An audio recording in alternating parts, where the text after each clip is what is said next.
Yes, collaboration time, quadruple collaboration for Albert JTV and Holly's Hotspurs.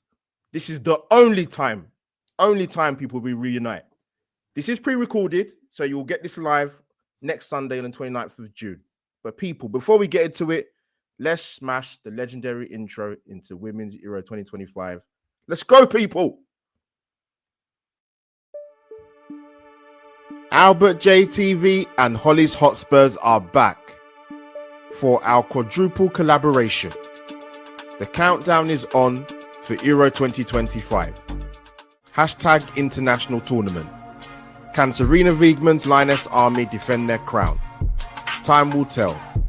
Welcome to the Women's Euro 2025 preview show.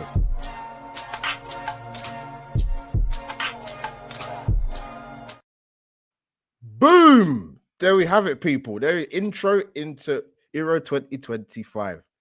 It's been a long time since me and the YouTube Tottenham wife have collaborated because, as I like to say, we do like each other a little bit sometimes, depending on who we support. But national pride now, Lionesses to try and defend their title. But people, like I said, quadruple collaboration. This is me and Holly's fourth tournament together. This is amazing. This is a proper hallmark moment, to be honest with you. I'm proud of it. But as I mentioned before, this is a pre-record because at the time we're recording this show, it is Sunday, the 22nd of June, just after 5 p.m. UK time. So this will go live on all audio platforms and on YouTube next Sunday from 12 p.m. UK time. But last but not least, my YouTube Tottenham wife, England YouTube wife, international tournament YouTube wife, how have you been? Not too bad. It's good to be back. Like we say, we don't do shows very often because obviously who we support outside of international kind of footballs. But I'm happy to be here, happy to be back and ready to talk things all Lionesses and the Euro tournament. Exactly. Well, you like the way I managed to get your logo in the shot as well. I wasn't sure whether I want to do it or not, but I thought, no, it's only fair to do that. But people, we've got some amazing guests coming up. Let me go to the banner again along the bottom of the screen. Yes. Holly, would you like to introduce our amazing first guest who has been part of the collaborations throughout we've been doing? So we'd like to give him the intro, please. 100%. Like I say, we're happy to bring back to the show the amazing Jack Lacey-Hatton, football writer. I'm going to bring him in now. Bosh! Here he is. How are you, my friend? Hello, guys. So nice to see you again. I was just thinking as you were introing there, sort of like a tournament sticker book. When you two are collaborating, you know we're on the verge of a major tournament, and that's exciting. So yeah, thanks for having me back on. No, Jack, it's an absolute pleasure. Like I said, it's been a while. I mean, the last time me and Holly collaborated, unfortunately for us international fans, it was a final in the World Cup, I believe it was, Holly. Yes, England losing to Spain, but a lot of time has passed. We move on to another tournament because they're the defending champions of the European Championship, but. Jack, to kick off, there's so much to talk about. We haven't got you for long, but there's so much to talk about. It's going to be heavily Lionesses themed, obviously, but we like to cover a lot of bases. Obviously, big up to the Welsh team for making their first tournament. I think their first tournament for a very long time. But Jack, first thing I've got to say, I love Sarina Wiegman. I think she's handled herself with a lot of class, in my own personal opinion, with the 10-day period that she had with retirements. People not being available for selection. I want to sort of start off, though, with the goalkeeping situation, because this has been a hot topic. And when I say a hot topic, what I mean is the sort of debate between who should be England number one between Hannah Hampton and Mary Earps has actually been going on for quite a while. And I have to say, as fantastic as Mary Earps has been, and Holly knows I'm a big Mary Earps fan, I thought it was a 50-50 call who Sarina would go with. I know Hannah Hampton has had a lot of caps, but I just want to get your sort of general thoughts from the outset. For you, sort of coming into the tournament and the lead up to it before the whole shenanigans with the retirements, who would you have gone for England number one in goal, Hampton or Mary Earps? I mean, I think based on this season, the season just passed, both club and international form wise, Hannah Hampton would have been my pick. I suspect. I mean, obviously, it seemed like she was going to be the number one, regardless of whether Mary Earps retired or stayed with the squad. I think, but I would make the point as well that you can never underestimate tournament experience, where particularly when if you're going to the latter stages, you never know, something could go wrong. Hopefully this doesn't happen, but if Hannah Hampton had picked up a red card or an injury, obviously having a world-class keeper, not many other nations in this tournament would be able to call upon a genuine world-class replacement. So even if Hannah Hampton was number one, personally, which that would have been my pick, I think that was the way Sarina Wiegman was clearly going anyway. But I still think it's a massive blow to not have Mary Earps there, whether she would have been on the bench or not. I think, not only the experience she brings, I refrain from saying like being good to have around the place. It's a phrase you hear a lot, but I do think team spirit, particularly in the last two major tournaments, this England team where they've been so successful, the team spirit being in and around the camp seems to have been a key feature of this group. So I think it perhaps shows a little bit of where the difference now of where this England team's at. A few years ago in the first Euros, it felt like there was a spirit and a togetherness, that this was a group of women who were sort of like wanting to not only succeed on the pitch, but sort of take the sport forward off the pitch as well. And I don't know, you just got a real sense that they were on a mission. And now with players, a player retiring, I mean, obviously, listen, Mary Earps is entitled to do what she feels is best for her career, as anyone should do in life. But I just feel it's almost like perhaps a personal decision has come at the cost of the team on this regard, which I think could still potentially be problematic for England in this tournament. Before I bring Holly, because I know Holly wants to come in and probably say something in terms of your opinion and what you might want to ask Jack, but I think I messaged Holly at the time, and I got on well with a couple of guests who hopefully come on a little bit later. For me, it was a timing. I mean, to retire 5 weeks before a tournament, and you take the bits out of what Mary Earps was saying.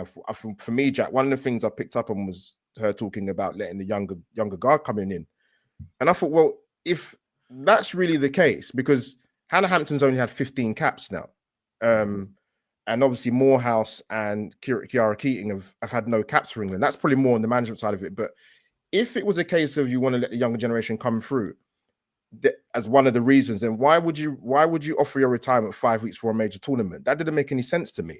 Going to come back in, Jack, and Holly, you come in after what Jack said. Yeah, I completely agree with you, Albert. I think that was the thing. It was timing is everything in football, and we know Sarina Wiegman is like, I'd say from having followed the team closely over the last few years, she's borderline obsessive when it comes to preparation as well, which is a good thing. But she wouldn't have expected this decision, for 5 weeks out from a tournament. I mean, there's the point about it does give other players a chance, but I mean, Mary Earps didn't need to offer Hannah Hampton this chance. She had already sort of usurped her a little bit over the course of the season. She started the majority of the games. I mean, in terms of and now Kiara Keating's, is another top goalkeeper who, won the WSL Golden Glove only the season prior to last. So she's no slouch either. But she's, those two have got years ahead of tournaments to come. Especially a goalkeeper, as a goalkeeper, you're probably looking at your peak years, potentially nowadays between like 30 and 35. I think sort of that they'll have plenty of opportunities, and hopefully, as I say, Hannah Hampton will be able to start every game England play, and hopefully put in the performances, the levels that she's shown at Chelsea and for England as well over the last year or so. But if there is any issue with her, I think England will find it difficult to deal with Mary Earps' absence. Yeah, Holly, coming to you quickly. I just want to get your thoughts quickly, because sort of listening to some of the Man United fans that support the ladies team, a lot of them. Jack, you'll have to forgive me. I forgot her name. I think is it Fallon Joyce, the Man United ladies goalkeeper now. Yeah. She's been brilliant, and they're like Mary who. So I think she got joint Golden Glove with Daphne Van Domzer, if I got that right, for last season WSL. If I got that right, I might be wrong. Holly, what was your thoughts about the Mary Earps retirement? Like we've all kind of said, it was the timing. It was kind of like, well, if I'm not going to be number one, I don't want to be there. That's kind of what I got from it. That's how it looked from me personally. Yeah. And it's just a bit difficult because, again, she is a massive character in the changing room, like Jack's kind of said. And to have her not in this tournament, just to be there for support, it does baffle me with a professional head on, if that makes sense. Put your own personal drives aside and go and play football. You're representing England, regardless if you're number one anymore. You're still involved within the camp. So, yeah, for me, without beating around the bush, it was kind of like, oh, I'm not number one anymore. I'm not doing it. That's kind of what I got from it, which sounds horrible, but I generally think that's what it was. A slight bit of it, obviously. No, thoughts. I know Jack. This moves on nicely to. I don't know if Ollie had a question for Jack or about something else. Come in, Ollie. Come in. No, you go for it. I was only going to talk about the group of death, basically, to go on from the fact that obviously we have lost Mary Earps. There are other players like Millie Bright and Fran Kirby as well. And going into this group with England, France, Netherlands, and Wales is going to be a difficult one, isn't it? Just to start the tournament in that kind of way. Oh, it's massively difficult, Holly. And I think as soon as the draw was made, probably myself and everyone who looked at it would. I was just thinking, like, any other order of either any other combination of teams to play, and also the fixtures they've been dealt, the order of the fixtures. I think this is crucial. I know there's a school of thought in football. Heard this a lot last week, didn't we? When the new Premier League fixtures came out about, everyone's got to play everyone at some stage. It's like that is true. However, we also always say momentum is massive in football. Those of us that have followed this sport for long enough know that how important, but particularly in a tournament as well. I think, you ideally you'd want the gentler game first, and that's no disrespect to Wales, but I think, if England had Wales first, there's an opportunity to build up some momentum. That their first game is France, which is that's just going to be. It's almost like you're in a knockout scenario already in a way, although it's group stage football. So yeah, it is. I mean, group of death, I often think gets given. Every tournament, one group has to have that label from us. It makes it. But I think in this case, it genuinely is incredibly difficult because you've got three sides there that all will actually have serious ambitions of winning the tournament. It's not really a great tournament for France, England, or Netherlands if they're not getting to a final. That's the way they'll look at it. And and as I say, no disrespect to Wales, but I think it's just they're coming in with a different sort of a different expectation. This is their success is qualifying for a major tournament, and now they're there. The pressure is off, which that might play into their hands, particularly if they're facing an England team on the final game who may still need a result to qualify. But yeah, it's a horrible draw. It's a horrible draw. There's no getting around that. From an England perspective, you could say that as well. France and Netherlands will have also preferred to be in another group, I'm sure. But yeah, I think it makes life very, very difficult from the word go, which is not what you want in a tournament. Yeah, because that's the key thing. Like it's not like you're going into a group stage where you can ease yourself in. England can't do that in this tournament because of the group that they're in. And obviously with their last game being against Wales, which I'll be definitely up for it because Wales will know regardless whether they're in a position going into that England game, whether they've got a chance of qualifying or for just pride. They don't get to play England many times, not in a major tournament anyway. But Jack, I also want to come back to sort of Sarina because Holly touched upon it with Millie Bright. I mean, I don't know where to start with this one. It's a tough one. It is because I don't know if you saw this, Jack. You probably did, Holly. Rachel Daly and Millie Bright have a podcast together, and I saw the clip. Now, I'm assuming it's before the England met up for the Nations League. It would have had to have been, otherwise it makes sense in terms of why Millie Bright wasn't there. But Jack, do you think with the way this has panned out with Millie Bright, because if I'm the England management team and that gets sent to me, that clip of Millie Bright talking about the mental fatigue and not being right, I'm going to look at that and think to myself, you know what? I'm going to take the decision out of her hands and probably not include her into the squad, because that's how I looked at it as a fan watching. I thought, this is not good. And I get the whole, not being right mentally and long season with Chelsea, and they've done really, really well. Obviously, Hannah Hampton's part of that crew. But what do you make of this whole Millie Bright situation and pulling out the England squad? What did you make of it when you first heard it, or did you hear prior news to her pulling out?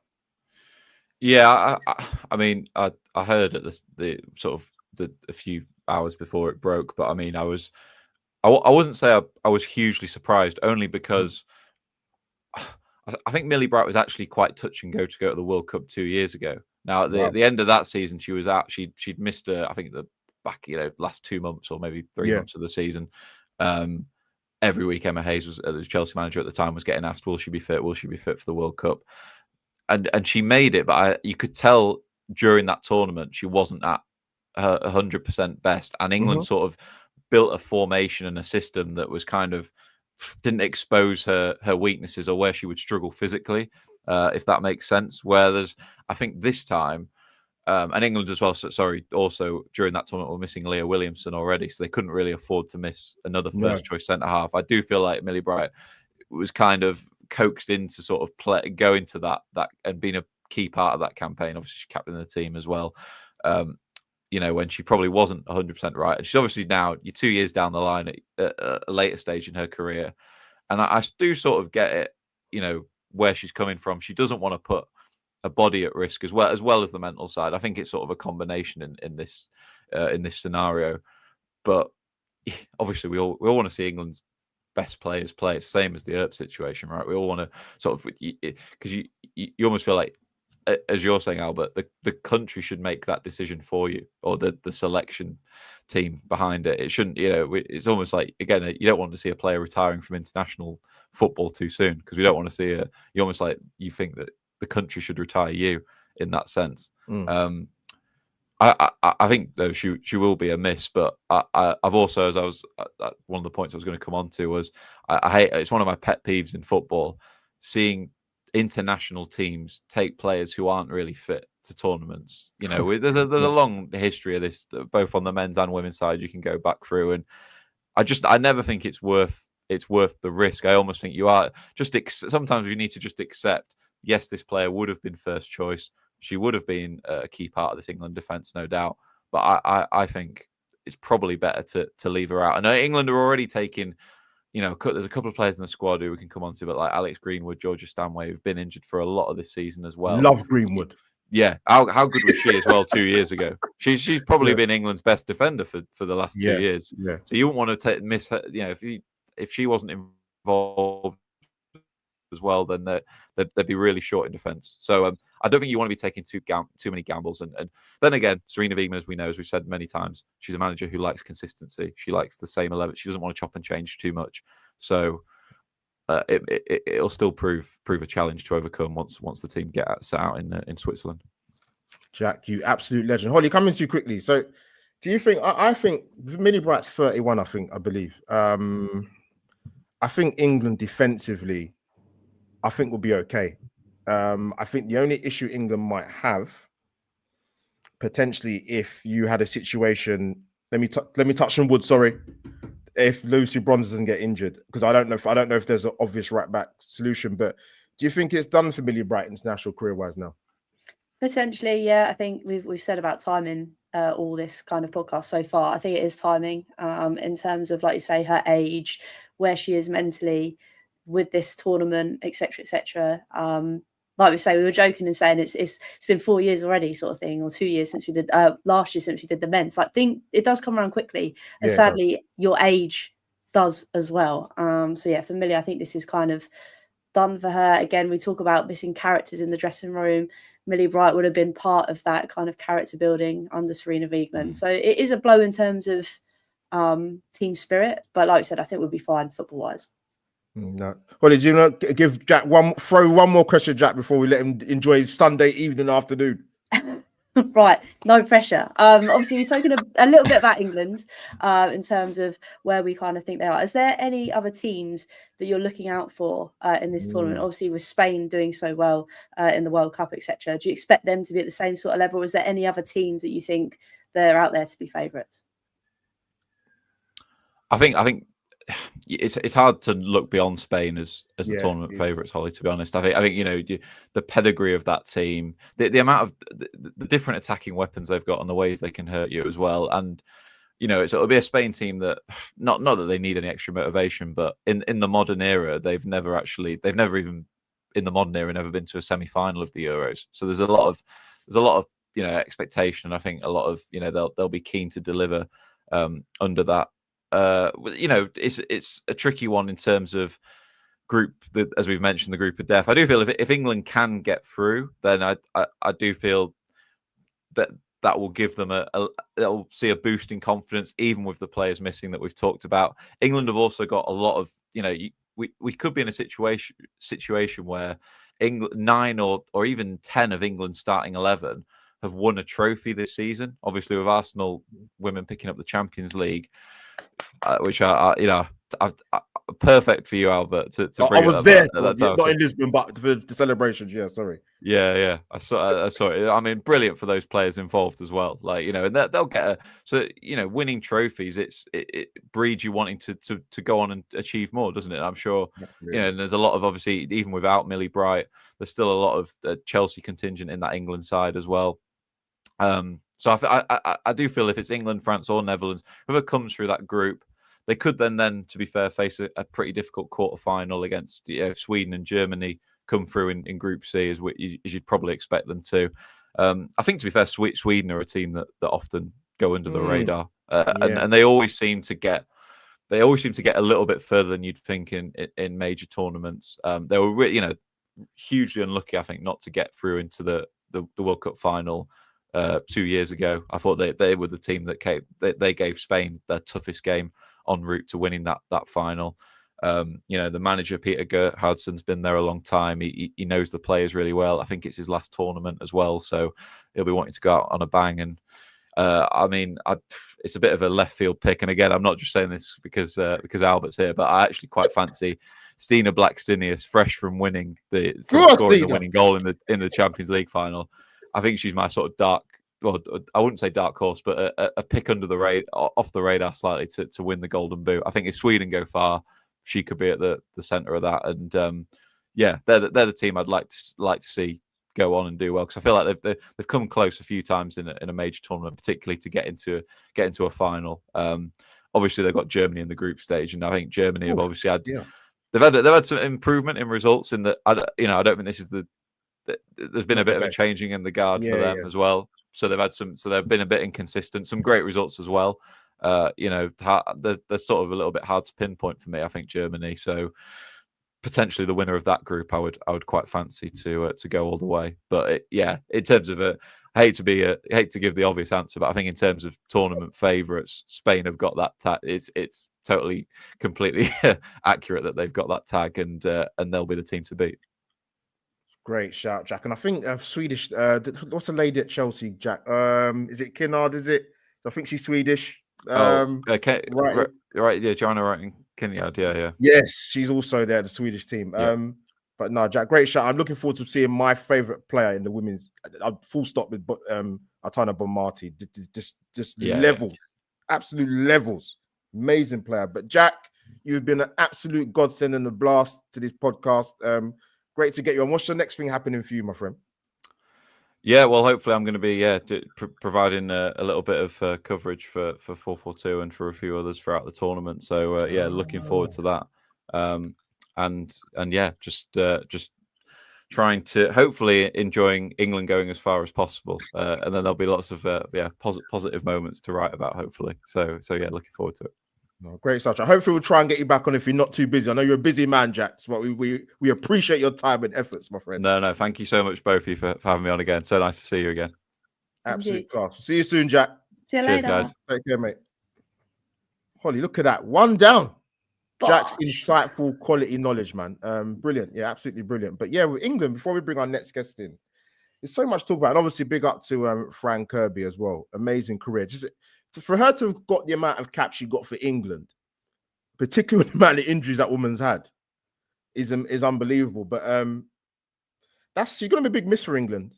She's not exactly over the hill in terms of age, but she's been in England set up for a long time. I think she played in the 2015 World Cup under Mark Sampson when she kind of came to prominence. They called her like the Messi of women's football at that time. But yeah, listen, one person who obviously wasn't going to make the squad, which that conversation Serena Vima had with her. But yeah, that's someone who deserves the plaudits, man, because she's a top player. England are going to miss someone like her. But we have to move on, Holly. We've got an amazing guest coming. I call him Ray the Dream Kassim, my good friend. who's got excellent coverage and knowledge of the men's game and the women's game.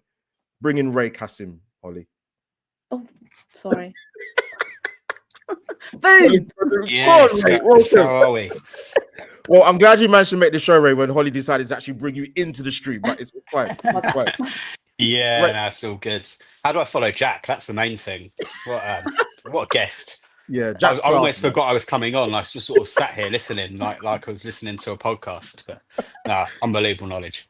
No, but Ray, absolute pleasure to get you on. You actually came on to our last show for I think the last two tournaments, the men's and the women's. You've come on. Yeah, You've definitely done done the well. World Cup. Yeah, quite possibly the Euros as well. So I know you're a keen follower of the women's football. You're a student. You follow. We talk all the time, man. But yeah, Ray, I'm gonna let Holly fire the question because she deserves her airtime, man. This is, like I said, this is a joint collaboration. So people, when you do watch this back, smash the like button for Albert JTV and Holly's Hotspurs, and subscribe to both channels. If you're watching on Holly's Hotspurs, subscribe to Albert JTV, and if you watch on Albert JTV, subscribe to Holly's Hotspurs. There you go. So that's all the good stuff is that way. Holly, fire away to our good friend Ray, man. I will do. So yeah, you put me on the spot now. I was ready for you to do like a little question, and then I could a bit of time to think about one in, Holly. If you know, you can relax back in the chair. You can go for it, Albert, and then I'll sit back, listen, and then come up with another. Right, no, that's fine. I like that. We work as a team, Holly. Don't worry about this. We got it, man. But Ray, before we bring you in, actually, should I do a little intro? No, we'll get Ray. I want to hear what Ray's got to say.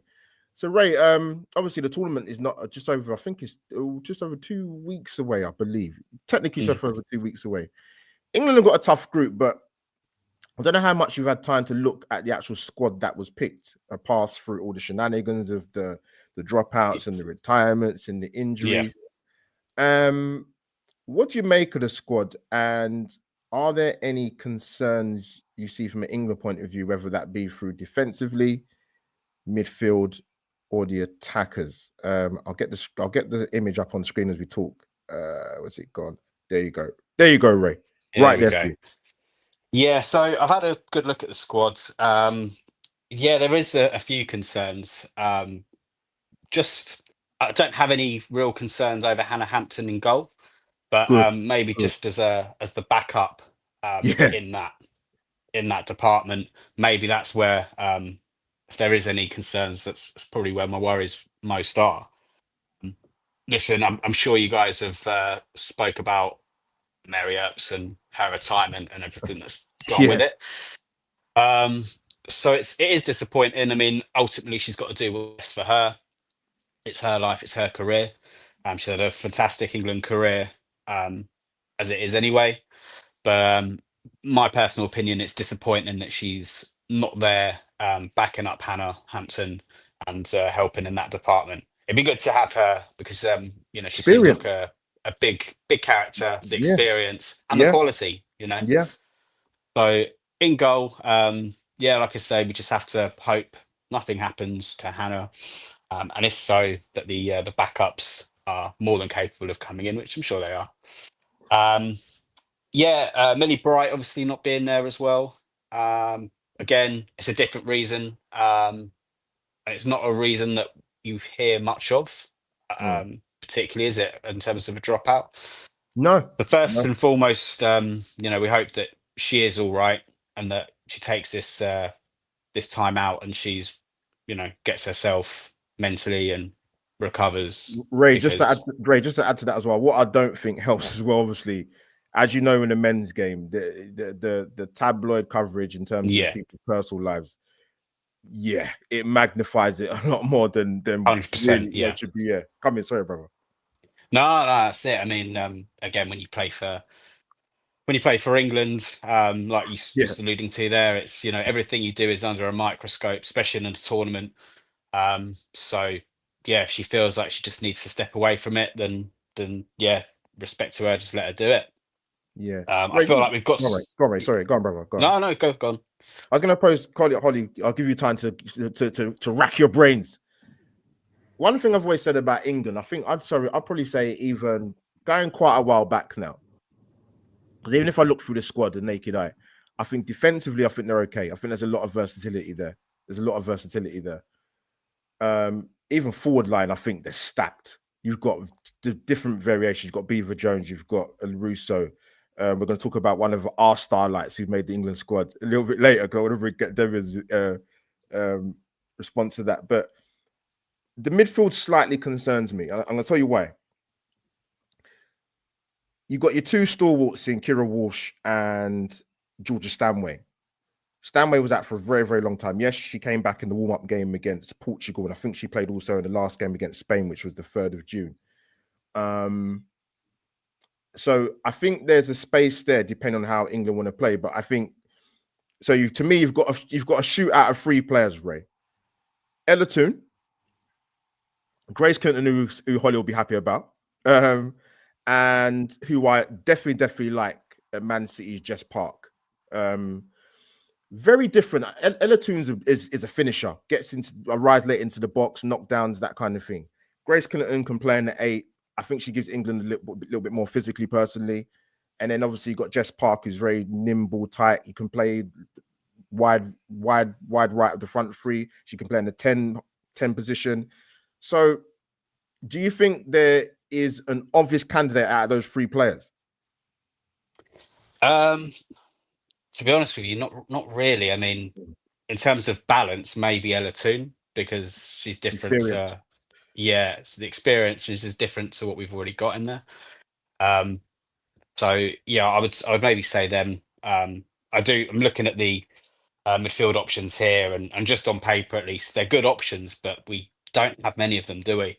I think they're light. I think they're very light. Yeah, I agree. Yeah, so it may just mean that either some players may have to adapt their game a bit. Some players may have to sort of play out of position to accommodate.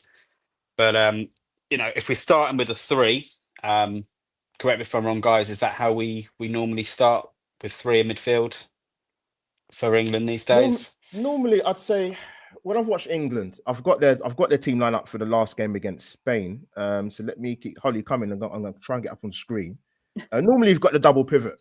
Really, you've got Stanway and Kira Walsh. Kira Walsh likes to sit deep because obviously Stanway's a bit more mobile, so she can be box to box. She can get you hit a screamer from 20-25 yards. But Kira Walsh's passing is immense. England don't have that in their midfield, because if Walsh doesn't play, who's your person to unpick the lock? There's one player, but she hasn't played since April. But she's back in training in terms of Lauren James. So normally you've got the kind of the 2 in there, and you've got maybe someone that's going to play in the 10, or you've got someone playing the left 8. So that's normally how they will kind of set up. Let me get the team lineup if I can find it, Ray. Sorry, 2 seconds. So that was the last game they played against Spain, which is on the 3rd of June. So that's how it kind of looked in terms of setup. So normally you've got Walsh and Stanway, like I said, at the base of the back 4. But I think the key thing, coming back to Ray again, one of the key things, and I mentioned this against when they played Portugal, is to get Lauren Hemp back, man, because she offers pace and she's direct. So just want to get your thoughts on her coming back into the fold, man. Yeah, absolutely. I think she's very underrated for England, to be honest, Albert. There's obviously a lot more sort of flashier players and players that get the headlines, but for me, Lauren Hemp has never let England down. She's always been at least 7 out of 10. The work rate, the energy, and what she can do in the final third is really going to benefit us. So, yeah, if she's playing for us, that's it's only going to be a benefit. 100%. Holly, come in, my dear Holly. I was going to say, because obviously we've spoken a lot about England, and there are obviously a lot of standout players across the whole tournament. Is there one that you're thinking, mate, I just can't wait to see her play? A bit like Albert, I'm a big fan of Bonmati. I know it's kind of the obvious answer, but I just think she's mustard, to be fair. If only she was English, that would really help us out. But no, I think she's going to be probably one of the players of the tournament. If we're playing against Spain, hopefully I jinx her, but otherwise, if we don't, I think she's going to absolutely run it for Spain. They've got such a good squad, the Spanish, haven't they? I know Jack was alluding to there that Spain are the obvious sort of candidate to probably win the thing, but I'm really excited to see Bonmati.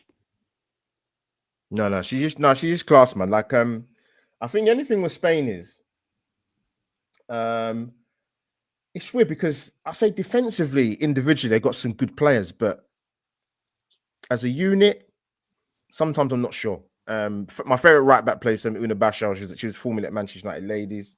You've got Olga Carmona. I think who's left Madrid now. She's gone to PSG.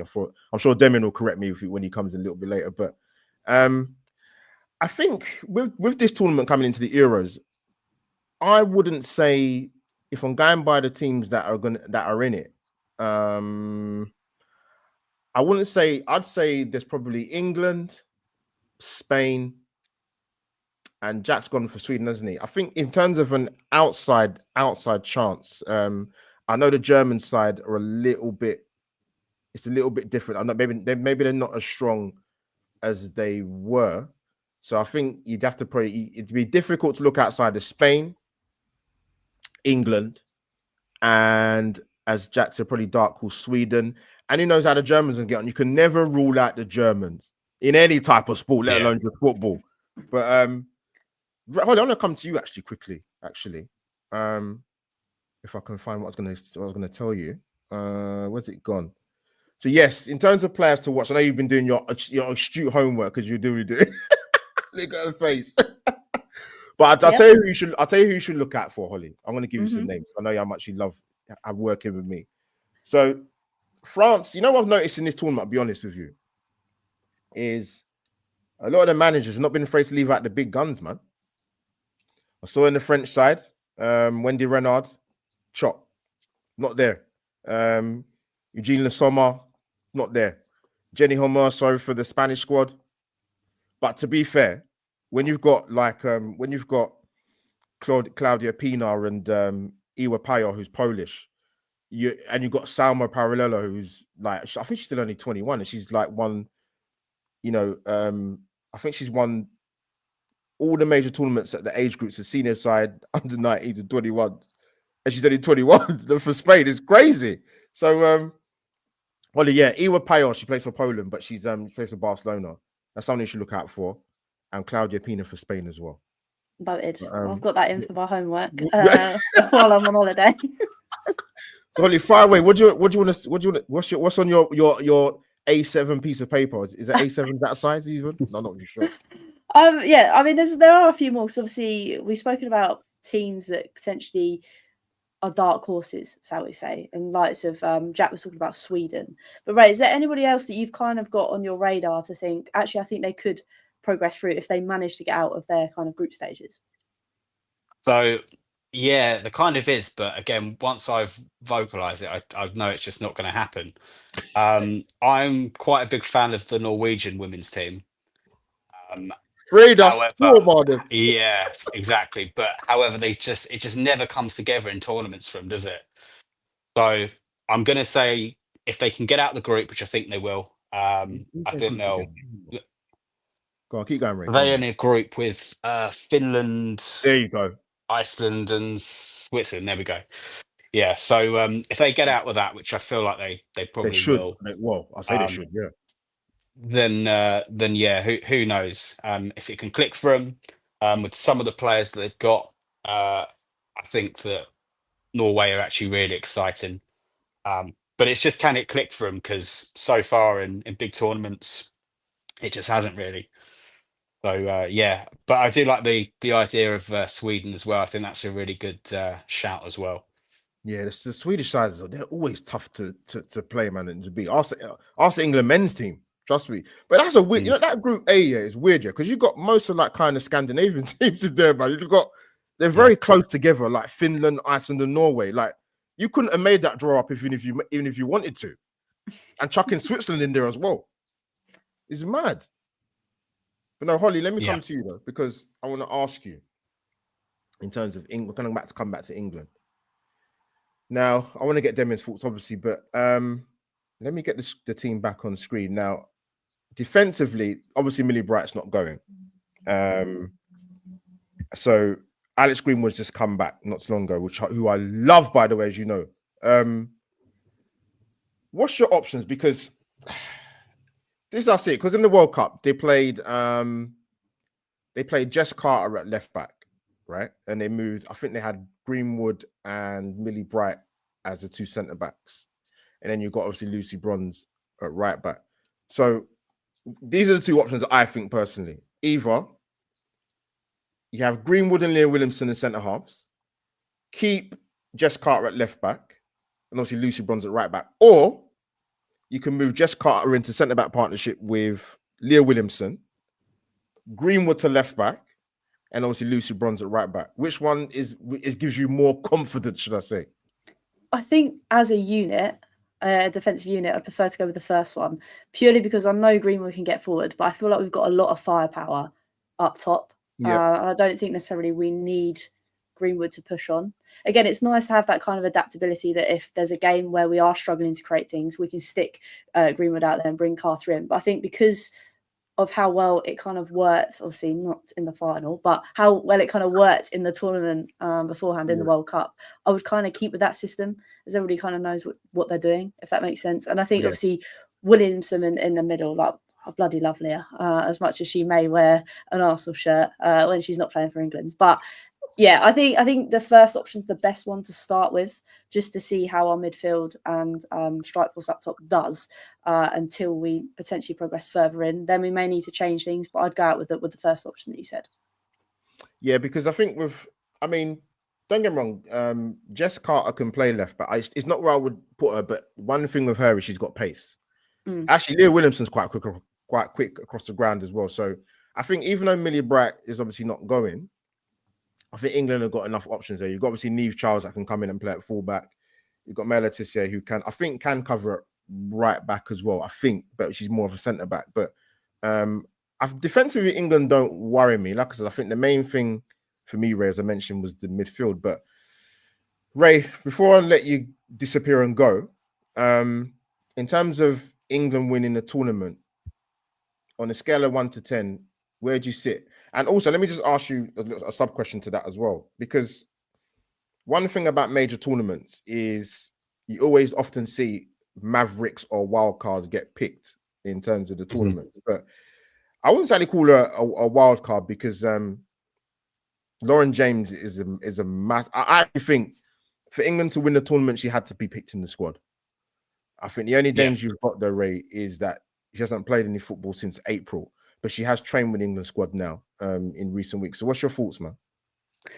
Yeah, man, you basically read my mind there. I was going to say about Lauren James. In order for us to win it, we need her to be on it. And we've got so many good players individually, but I feel like Lauren James is our X factor player, you know. And if she's on it, she can be very, very difficult to stop. Her in the Chelsea shirt has not been enjoyable, so hopefully her in an England shirt will be a lot more enjoyable. So yeah, if she's on it, I think we've got a fantastic chance. It's just like you say, she's recovering from injury, isn't she? So yeah, it's a bit of a baptism of fire, our group. There's no real margin for error. Every player that plays has to be on it. So hopefully she can get some minutes. She can show what she's about, and we can navigate through the group first of all, and then see where the rest of the tournament takes us. Yeah, because I think if England finish runners up, if I got it right, I might have it wrong. I think it's right. They wouldn't potentially play a Spain till the final, I think it is. And I think if they win the group, then if things go to plan, they would play Spain in the semi. I think I'd have to double check that. Fact check me, people, when you do watch this back. Sounds right. Sounds right. Does that sound right? Does it? Are you sure? Right, that's good. That's good. So yeah, Ray. Yeah, I don't know. This tournament, I think I wouldn't go. I personally, I don't know what your thoughts are. I wouldn't hang my hat on England because I said for me, I think the midfield would be a little bit of a concern. And you're going to have to basically bring someone of the talent of Lauren James and manage her through the tournament because she hasn't played. So there's a big opportunity for the likes of Grace Clinton or an Ella Toone or a Jess Park to rubber stamp their chances of playing for England. But Ray, so on a scale of 1 to 10, you think England have got? How good a chance you think they got, mate? How good a chance you think they got? As long as we make it out the group, then I think we've got. I think we've got a very good chance, providing we make it out the group. So yeah, I'll be positive and I'll say sort of 8 out of 10. Well, there you go, Holly. You heard it. Ray, it's been an absolute pleasure. Obviously, I want to get you away from the blood and thunder of talking about the team that we support, because obviously the social media world it's not enjoyable at the moment. Not the men's side, anyway. Absolutely. But Ray, we'll definitely get you on during the tournament. We've got some dates lined up for the match reviews for the games. Holly's going to be away, obviously, sunning it in. Where are you going again? Is it Marbella, or is it, or Las Vegas? Oh, and then Marbella, yeah. All right, Holly, all right. Rub it in. Flipping hell. Right. Holly's going to be, so that's why we've had to do the pre-record, people. So to give people time to listen to the show and watch it back, that kind of thing. But Ray, it's been an absolute pleasure, my friend, and we'll catch up very, very soon. Yeah, thank you so much, guys, for having me on. Much Go on, Ray. Well done, son. We'll see you soon, brother. Yeah, see you later, man. Take care, Holly. Good to see you again. And you. See ya. Bye. And then that was the second guest done. Ray's almost gone. He's gone. Ray's gone, people. He's gone. Holly, we've gone for 45 minutes in, man. Oh my God. Yes. I've seen the double acts in the warm-up area. They're coming, man. They're coming to bring the baton home to win the gold medal. But Holly, listen, this is going to be an interesting tournament. It is going to be interesting. England have definitely got enough, like I said, in terms of the firepower forward line. But long overdue. Last but not least, we have the gold medalists coming up to finish this stream. We've got the music extraordinaire, worked with some leading major artists. We have Demian Arriaga, and we also have the creator and founder of the Hybrid Squad, Super Sophie Nicolau, who's actually, I believe, on Central European time, because she did Cyprus, which is even better. I don't know how long we got her for, because she has mentioned about Signal. So Holly, my dear YouTube wife, bring them both in. Bosh. Boom. Come on, Sophie Demian. I've got my people with me. Hi. Oh, Demian sounds so good. That's passive aggressive, because last time was absolutely pathetic. But Sophie and Demian, I'm glad to reunite. I'm glad to reunite with you on a stream, regardless, and also because you get to meet my YouTube Tottenham wife. Or sorry, let me rephrase that. YouTube England wife for the tournament. So absolute pleasure to get you both on, man. How you been, Demian? First of all, Holly, hi again. Hello. How are you? Congratulations on your Thank you. Europa League trophy. Got the flag and everything. There we Okay. go. Ooh. That's I'm enough, not Holly. a bitter fan. Congratulations. I hope you're well. Thank you. Happy to be here. Very happy to share my very little knowledge and biased opinions. And I am so happy to be somehow near Sophie Nicolau as well, who I miss dearly. It's really. I hope you guys can hear me, and there's not too much of an echo. Okay, Perfect. great. It's perfect. Notice how Demian's wearing orange, Yeah. Holly's wearing blue, Albert's rocking the red, and you can't see me, but in true Greek tragedy, I'm wearing black. And Albert, when you introduce Holly now, you actually have to add Europa League winning Tottenham fan. I mean, Holly, you know how much I love you, and I'm going to say this once, and then I won't say it again for 20 years. Okay? That was I'm ready. 17 years. 17 years. Sorry, I won't say it again. Congratulations on winning the Europa League. Fine. What's going on, everyone? Sophie, to be fair, Holly's even lucky that I even put a logo on my stream, because I mean we're going live on both channels, so actually that's not really true. But we had to come to some agreement to get some kind of blue and white into the screen as well. I didn't want to do it, but I just had to do it, to be fair. Obviously, I love. Well, Holly. I love the England shirt, but it's so funny because I was talking to my brother-in-law today, and I love the England shirt you're rocking in the back. We were both talking about. Reminds us of Brian Robson, Ray Wilkins. It kind of it's the homage to that great England team that once again really didn't do anything. You just rely on the women to rock it up for England. So here we go again with the Euros. Amazing. No, honestly, I'm glad I could get both of you on because obviously, like I said, Sophie, like I said before I brought you in, to have you on Central European time, it brings tears to my eyes because Well, obviously. I told you and Demian in our WhatsApp group, Holly, I think even when I go back to the States, I'm going to live on Central European time. That way I get to eat more moussaka, you know? Yeah. Perfect. You know what? There's so much to talk about with you guys about the Euros. I'm going to start a bit differently. I'm going to give Holly a bit of time to, because I know she's thinking, oh, what can I ask the fantastic David and Sophie? I'm going to start a bit different because, as I mentioned earlier in the stream, with going into tournament football, you need a spark, you need a wild card, you need a maverick. And obviously, for our personal point of view, for myself and Demian and Sophie, I'm going to get her up on screen, actually, Holly. Hopefully, I can share the screen because I want to talk about this young lady who Serena Wigman's added to the squad. Now, let's see if I can get it on screen, people. Bear with me. Bear with me. It's there. I'm going to get it on screen. Bear with me. I want to play this goal. Michelle Agyemang, our starlight. If you didn't see her goal in the Nation League against Belgium, here it is, people. She can find a goal here later. Who's on loan at Brighton from Look Arsenal. At this. And Agyemang, Bang! it's absolutely magnificent. Unbelievable. You need that in a tournament. You need it. To life as a lioness. What an impact. But still work to do. Right, I'm going to pause it there. I'm going to come back to the normal screen if I can get rid of it. Where's it gone? Now, like I said, I'm very, very pleased she's in the squad. I mentioned to Sophie and Demian in our group chat. Michelle, let me get a picture of our starlight. You could, gonna do a major. Where's she gone? There she is. So yeah, I remember Ellen White said back in April about Michelle Agyemang that a phenomenal talent. Take her to the Euros, and she said that back in April. Leah Williams said some comments about her saying that she laid one on her in training, and she definitely knew about her from then, and she's a wonderful talent. She's only 19, and I don't know if you know this, she actually started out as a defender.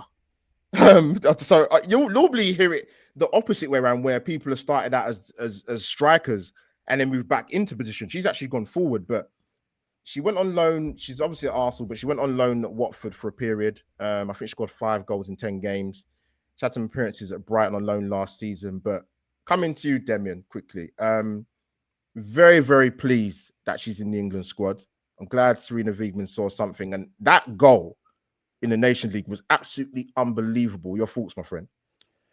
Yeah, I'm very, very pleased for her. I mean, I can't imagine what it feels like to be that young and be called upon to represent your country. And obviously it has happened to many, many players before. But it's just amazing to see basically what we haven't seen for Arsenal, if I can get a little Arsenal-centric for a second. Because we've been, and I say this term loosely, we've been robbed of watching her wearing an Arsenal shirt and doing these kinds of things like she tried to do for who was it, Brighton? Yes. And so I'm really excited for her to sort of be seen more and be a little more exposed to world football in general and get more experience. But like I said towards the end of the last podcast we did, I'm really excited to bring her back, and I would have her at Arsenal, and I would love to see. She's one of those players because of that goal. What I saw in that goal, it kind of makes me feel that there's so much. But that wasn't like a normal take. This was like a well-seasoned, high football IQ, coordination, intelligence, fire, pace. It had power. It had everything. So I'm just really excited. And you guys were talking about Lauren James before, who I think she scares me. There are players whenever they have the ball, I'm like, oh no. But I think if England did incredibly well and won the tournament, really kind of sort of without Lauren James being that big of a player, I think having them two try to be a little more of a protagonist in the squad is going to be amazing. So I think Lauren can be super higher as far as her impact, and then Michelle coming a little bit kind of like Lauren was prior. I think definitely Lauren should get many more minutes. I don't know exactly where on the pitch, to be honest, and that's just me being ignorant. Not that I have a strong opinion on that, but yeah, I'm really really excited to see Michelle, and hopefully she'll come back to Arsenal and do the business.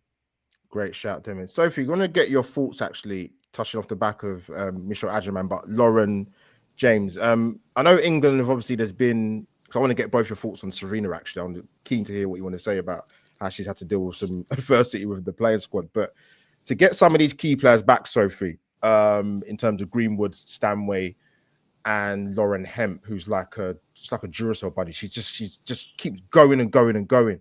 How important is it to get these core players back into the England setup? Well, I think it's really important, especially when you look at the players who've kind of ducked out. And I say ducked out loosely, of course, because there's rationale and reason for some of these players. I mean, as Arsenal fans, I say with respect, you know, we can't stand Lauren James when she's playing for Chelsea. But the truth is she's an absolute baller. And for her to be back is massive. She's an impact player. And I think that impact players are the ones that shine in tournament setups and situations. She's been great for club and country. She has a sass about her too. Maybe sometimes a little bit too much sass that could get her into trouble. I think her temperament is something that she needs to make sure that she's on top of. I think Serena's a good coach that is able to, you know, control the players emotionally in the moment when things, you know, get really pressurized in a tournament situation. But I think she's really fundamentally important. Players like her, players like Lucy Bronze, you know, their experience, their know-how, won everything.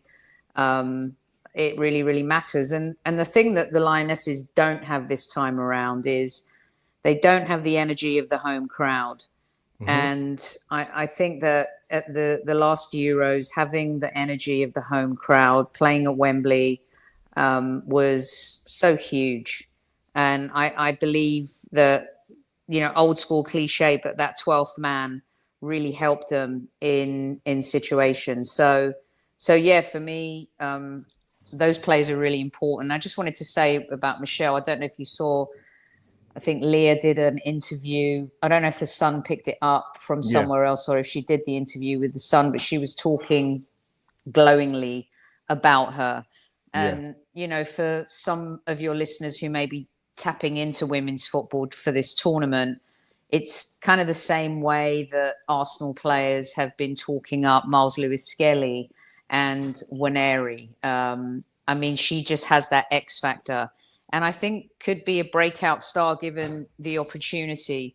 I think together with, after what's happened with Mary Earp, someone like Hampton, there's a couple of players that could really become breakout stars for England. Good night, Dad.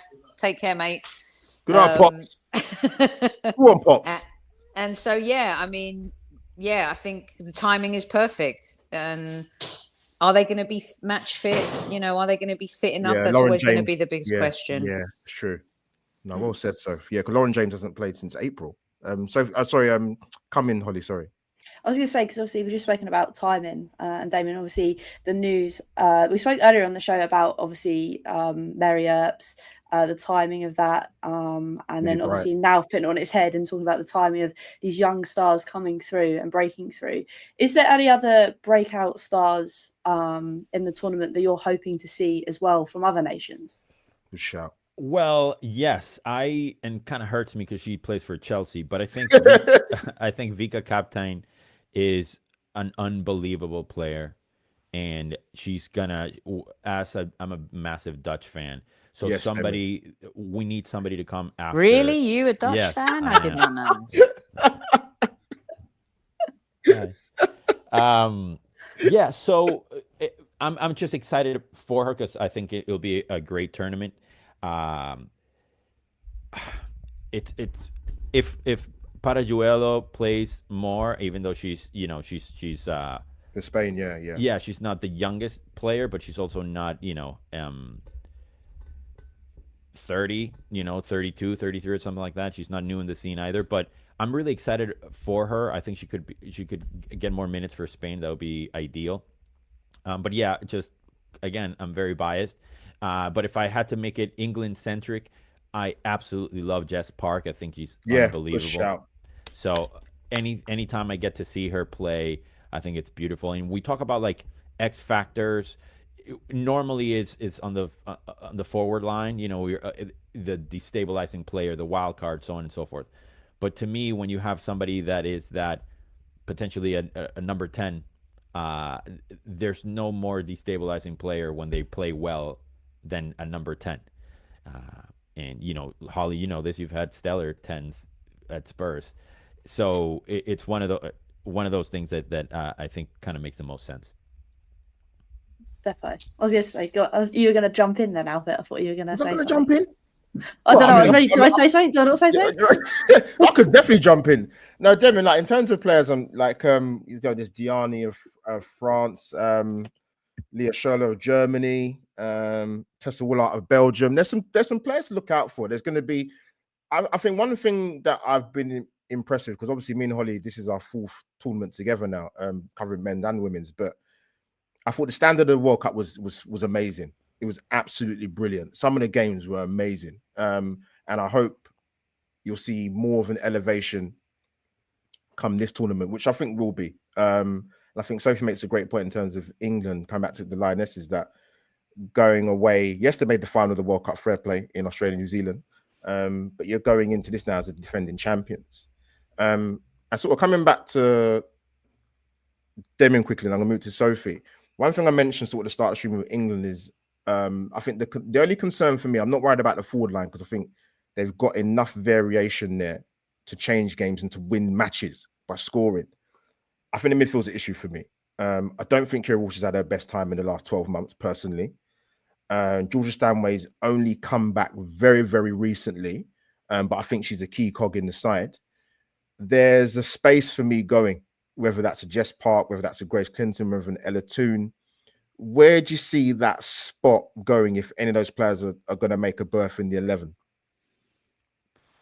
Are you asking me? Yes, Damien. Yes, you, Damien. Yes. Oh, that's a really, really difficult question. I don't see how you not play Keira Walsh and Georgia Stanway. They have to play. They just have to play regardless. I don't care if they've haven't played for their clubs or they've played every match for the club. It doesn't matter. They have to be there. But I think my key sort of the answer to that is more, where will Russo play?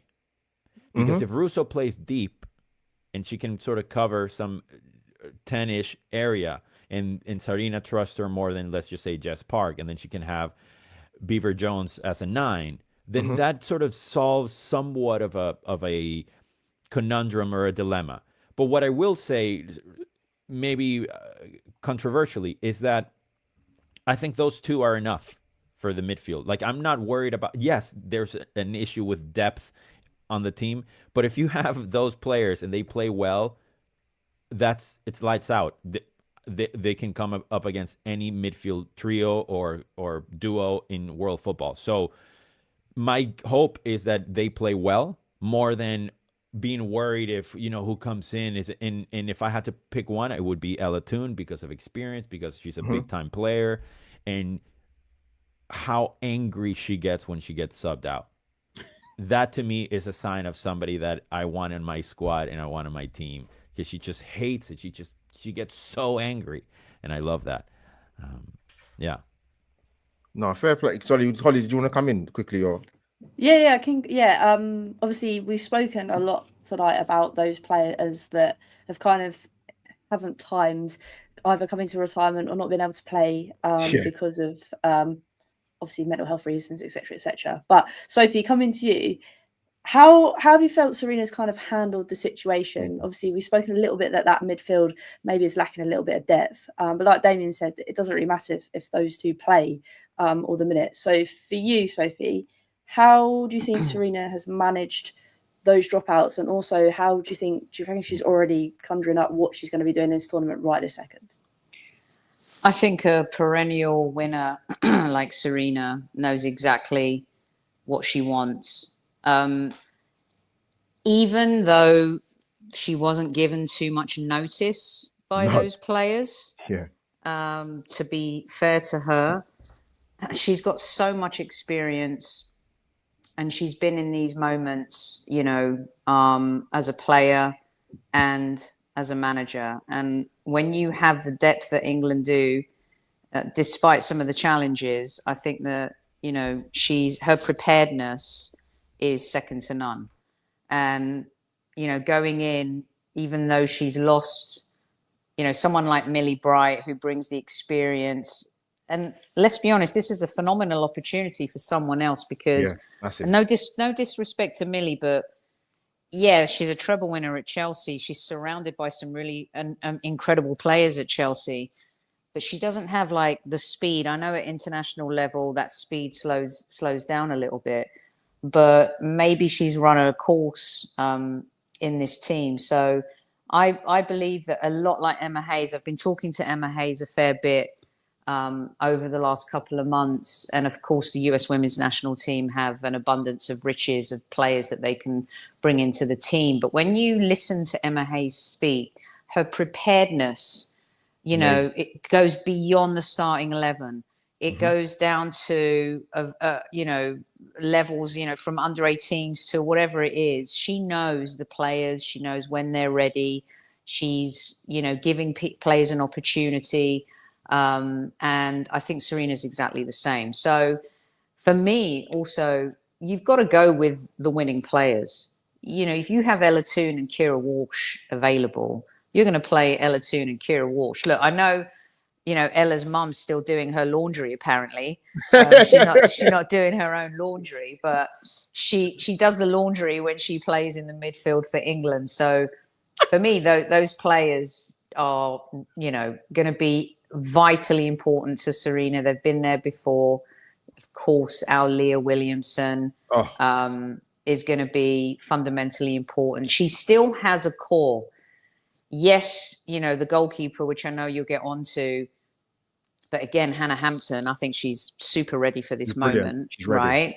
Mm-hmm. And for me, when you were asking Holly about breakout stars, not a lot of people, unfortunately, are going to know who Hannah Hampton is. Yeah. I think after this tournament, they will know who Hannah Hampton is. And, then you've got Lucy Bronze, you've got Leah, you've got players like Alex Greenwood. And then you go to that forward line, you've got Lauren James, you've got Chloe Kelly, you've got Mead and Hemp and Russo. I mean, those are major league ballers. Mead's looked good in the last couple of games. She has really good.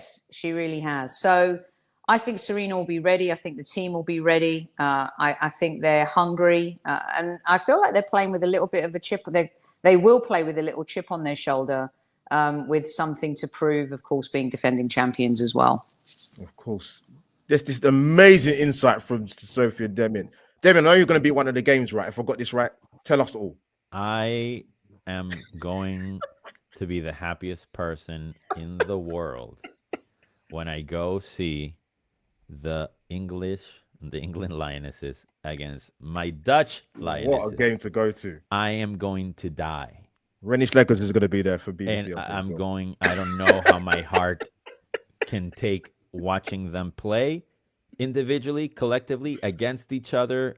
I don't know. And it's going to be, an important match, obviously, in the group stages. So I don't know. I can't think about it. My heart is going to explode. So I'm really happy. I don't know how you guys do it all the time. I can only go to one match a year, if that. My heart can only take it.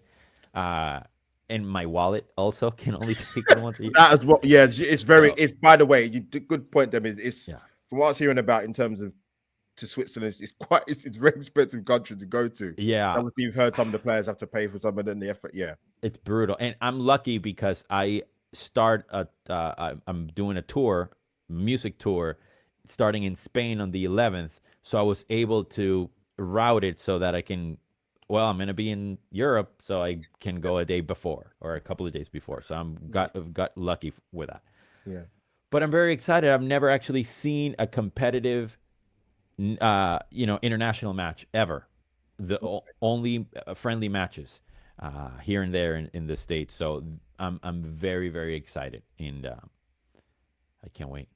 Great. So I'm going to ask you guys one more thing before we go. But before we do that, people, for Albert JTV and Holly's Hotspurs, this is particularly for Holly. There's a little bit of an intro into both channels before we finish up with Demian and Super Soph. Give me 2 secs, people.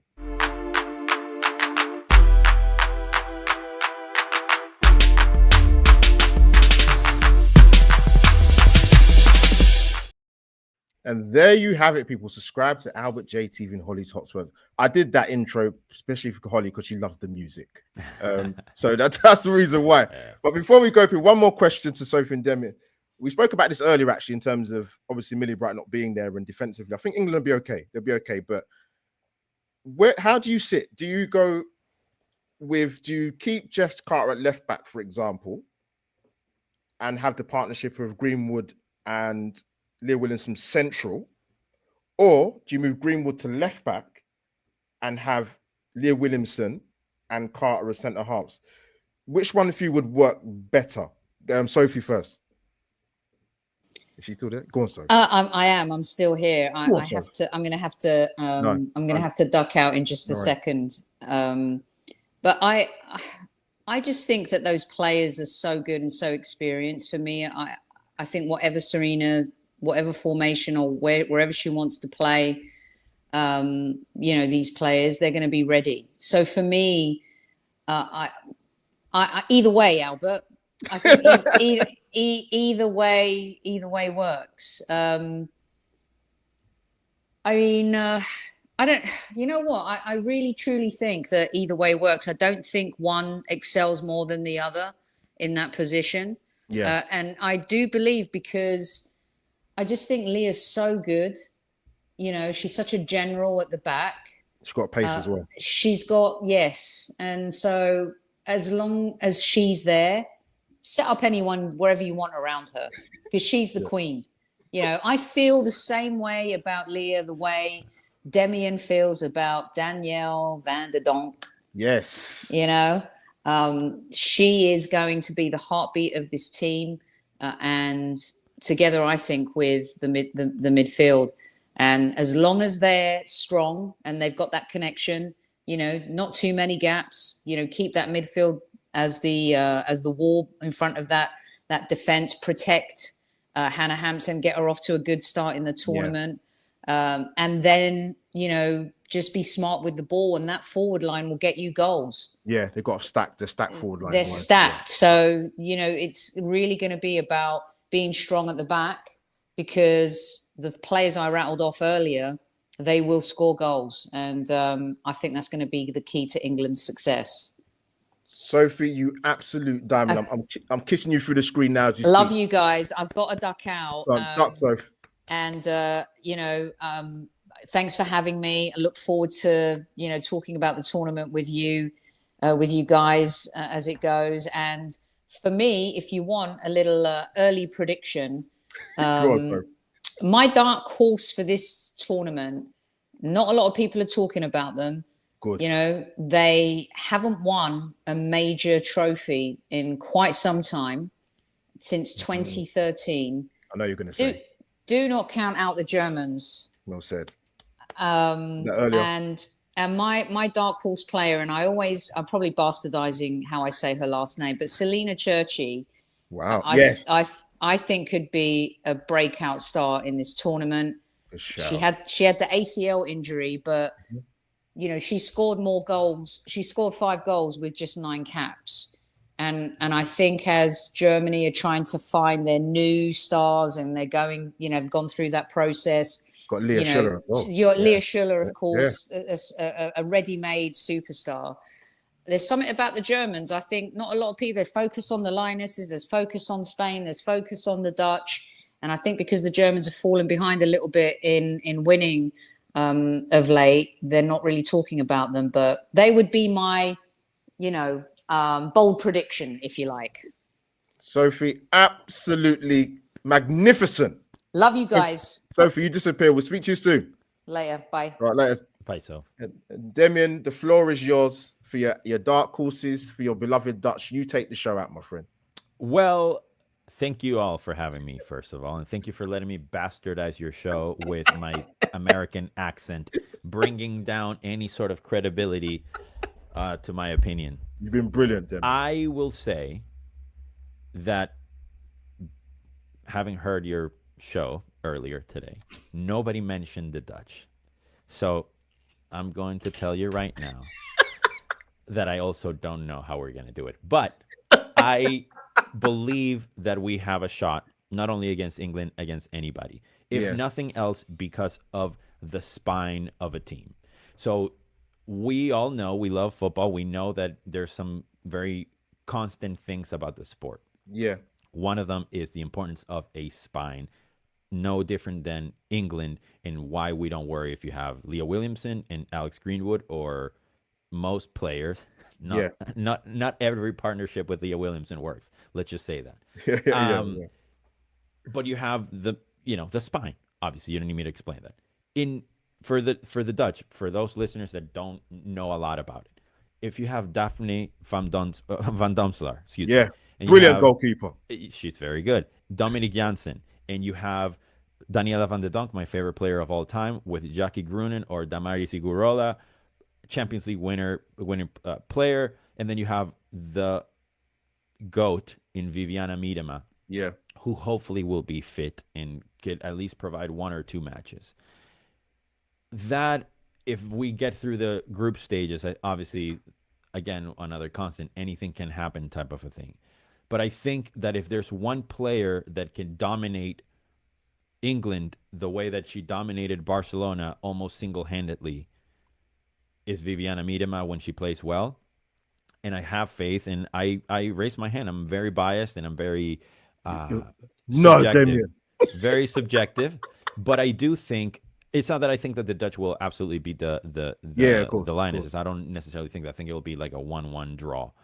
But I do think that they are a dark horse because just nobody's really mentioning a lot about them. Damien, I love Esme Brooks, by the way. Yeah, she's great. She's great, and she's young. She's played, many seasons already as a starter, and for Barcelona. So when you're surrounding yourself with those players, Kirsten Kasparai that we see every week, she's a feisty player. She's athletic. She's amazing, great technical player.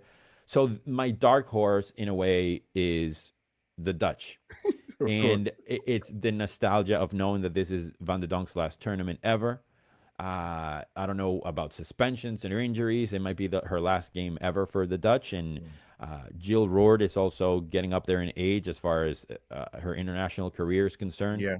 But those players have so much experience. And the reason why I bring this up, sorry to be so long-winded, is because I believe in the old guard and respecting that until the wheels come off. That is why I would love to see Alex and Leah, not that they're old, but I'm saying the OGs, as in the Euro winning side, and Ella Toon and Georgia Stanway and Kira Walsh and Beth Mead and Alessia Russo. I feel like that's what the country needs. I think that's the football needs, and we're kind of seeing it a little bit on the sort of the World Cup thing, where you have players like Sergio Ramos, like being 45 and scoring goals, and you have Messi, like these legendary players, these emblematic players that are in part of our football psyche and DNA and culture, and so are these women. And nobody has done that more in recent times than the Lionesses that won the Euros. So I think there's beauty in sort of the legacy players, so to speak, and it's kind of the same for me for the Dutch. That's how I sort of fell in love with the women's side of the game. No, it's a good point, because I mean, before we wrap up, you had the Spanish players talk about it in terms of Cadena and Leah Cadena and Mariana Caldente. I cannot mention her on a stream of over hour 20 minutes. Do that. It's absolutely ridiculous. Love her. But the podcast is called "Do Not Mention Caldente." It somehow he says, because you make a good point about the legacy in terms of, because in Spain it's different. If you speak to both them players, I say to you, them winning the World Cup has done nothing for the women's game in Spain, and that's strong words from two players that were key cogs in the squad. So with the Lionesses, it's important that that message still keeps going on, and it does help when you win a tournament. When you win, it's different. It's very different. I mean, as a non-English person, seeing that for the country made me so happy. And seeing that for people like you guys that were able to enjoy that and call yourselves, your nation, a Euro winning side, that's priceless. And you would think it's omnipotent as far as what it does for women in sports, not only just players, but people like Holly that work so hard and try to make a space for themselves in this male-driven toxic business and what she has to do. But she was propelled forward, even if just 1%, by the women winning. So we want that, and it's a shame that some nations that win don't help move the game forward. And we need, the WSL needs England to do well, and I know it's a horrendous amount of pressure that they didn't have before, but it's true. But now they have to do well. Otherwise, people are going to be disinterested. And WSL viewership, in a way, depending on some stats that you read, has gone down, or attendances have gone down, and so on. So something needs to happen to continue. So whether it's a final spot or a semifinal or winning the tournament again, something has to happen. And I do see England winning again. And then it's almost like, okay, we've done what we could do. Now it's your turn to do. Take us forward. Like, what else? We can win it a third time with Beth Mead. She'll be on a wheelchair, So, so I'm really hopeful for the game and the sport, and I don't see that happening, or a conversation like that, if the Germans were to win it, or it's been proved with Spain. Yeah, it's been exactly what you said. Exactly what you said. So for the good of the game and the good of my friends, people like you that I love and want you guys to be happy, I really, really hope that England do well. I don't know how I'm going to go to that game and wear neutral colors, but I have to. And I'll tell you all about why later. But yeah, I'm so happy to have been here. Thank you for inviting me. Thank you for allowing me to express my biased opinion. And again, Holly, much love to you. Congratulations on because I know you get so much stick from so many people, and you did it. Nobody can take that away. Enjoy it. Got a face. I'm still partying, so yeah. And I watch highlights of the Women's Champions League final all the time, and I'm actually getting a tattoo this Saturday about it. There you go. So that's a whole different story. Winning breeds, but it does. Oh my God, yes. But no, I want to thank the amazing guests, Demian, Sophie, Ray, and Jack, for your expert analysis, and whether it be your biases, your opinions, whatever it may be. That's what we do the show for, man. Like I said, me and Holly's quadruple collaboration. Holly, my YouTube Tottenham wife, this is just a start. This is just a start. It's a preview show. As I mentioned at the top of the stream, this is a pre-record. We are now 18:28 UK time, Sunday the 22nd of June. This will go live next Sunday from 12 p.m. for you to watch back and listen and to give your analysis and comments and opinions. But no, it's been an absolute pleasure. Holly, do you want to sign us out, Holly, for the show? Yeah, let's do it. Bring the tournament on. I'm buzzing for it. It's going to be a good one this summer, and hopefully we can go all the way and win it and get another trophy in the cabinet for us all. Up the Lionesses. We will see you soon, people, again on the 6th of July at 2 p.m. for the review of France versus the Lionesses. People, Albert JTV and Holly's Hotspurs, we are out. See you soon.